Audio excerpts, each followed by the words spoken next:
Hey guys, welcome to my list of 6 really useful iPhone apps that everyone can use for free. And I've got a mix of different types of apps here. I've got some to-do style apps or some project style apps where you can maybe organize some of your to-dos. But I've also got some apps that may just save you time with your workflow. So if you maybe edit images or you post things online, then you can use these to really cut out some of the work in the middle and just save time in the long run. So hopefully these will be really useful for you. If they are, just subscribe to the channel to see more videos like this. But let's get into the first one, which is Notion.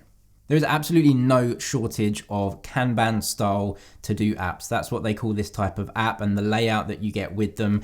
You know, why have I chosen Notion over Todoist or Trello or, to be honest, so many other apps? Well, I kind of like Notion. I like the layout. I like the simplicity. And yeah, to be honest, I could have chosen one of the different apps, but Notion is as good as any. And for individuals, so if you're a student or something like that, it is completely free for you to use. And a lot of the options are really great.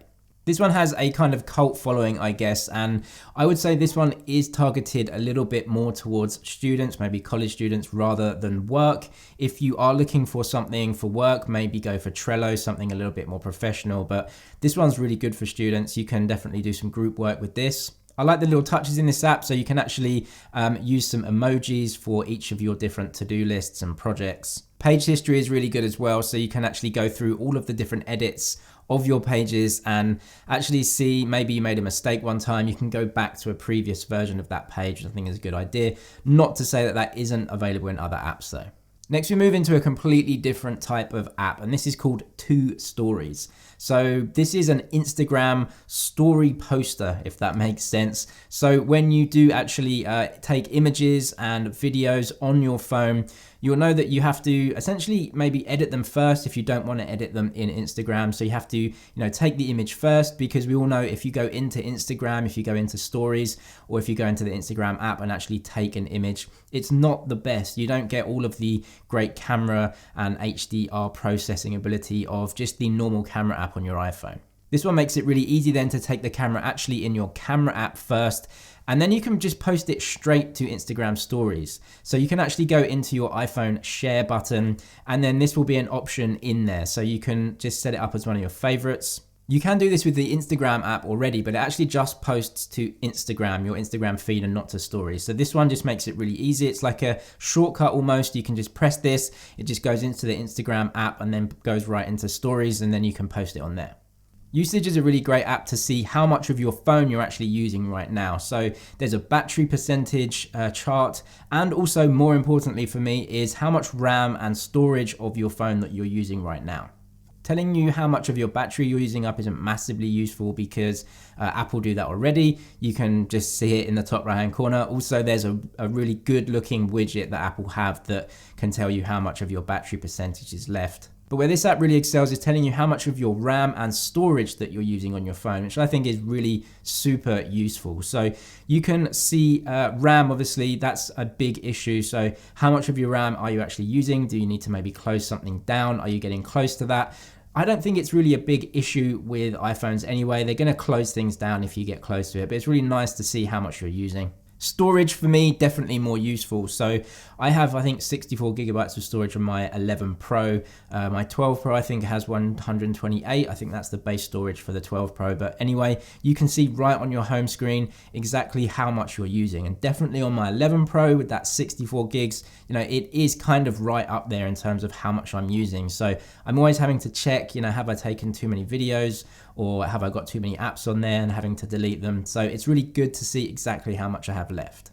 Another great feature of this app though is to see your connections, and I really like to see this. So you can see your Wi-Fi connection and your LTE or 5G connection. You can see the speed and you can see the data coming through it, and I think that's really super useful. So sometimes if something doesn't load, or you're on a web page or something else and you don't know why it's loading, and that could be down to a few different reasons, maybe 2 or 3 main reasons. The first one is my connection actually broken? Has the Wi-Fi gone off or something? You can see this right on your home screen if it is actually pulling data and downloading data or not.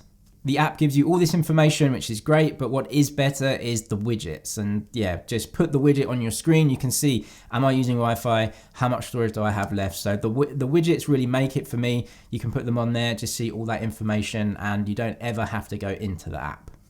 Next is OnRise Nano Habits. This one is kind of quite popular at the moment, and I guess I'm making this video in January, so a lot of people like to, make New Year's resolutions and make a lot of kind of good habits for the future. This one helps you do that. And what I like about this one is it kind of strips everything away and just makes it really, really simple to just have a habit that you want to keep.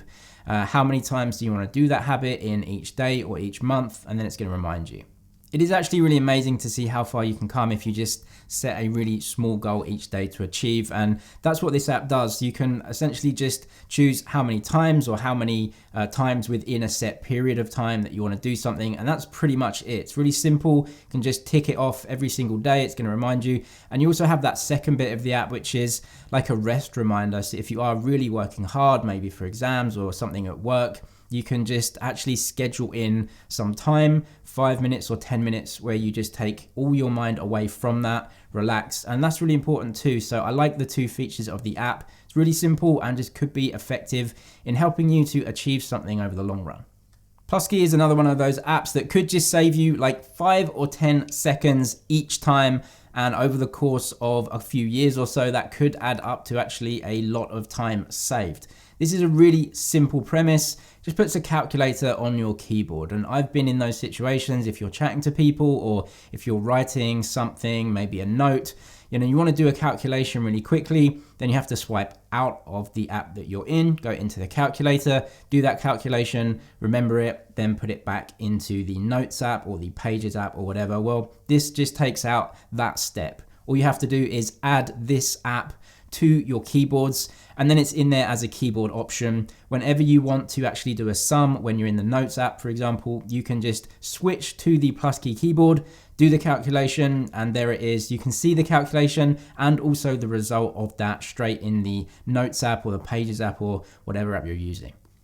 Jamboard, I think, is a Google application, and it's one that I don't think gets a lot of love. It's really just a co-working application, but there's so many different ways you can use this. So you can actually have maybe a group of people, maybe if you're doing a presentation at college or at work or something like that, you need just a whiteboard that you can edit really easily. This app is for you. Now, if you have a Google account, you can pretty much use it on absolutely anything, Mac computer, Chromebooks, iPhone, Android devices. You can have that across all devices. You can also work collaboratively with other people. And I guess this is like just putting together a PPT, but for free, and you can just use it across all devices and also stream it to other devices too. So maybe if you're in a meeting, you can control the whole thing from your phone and actually have it on a screen at the top of the room or something like that.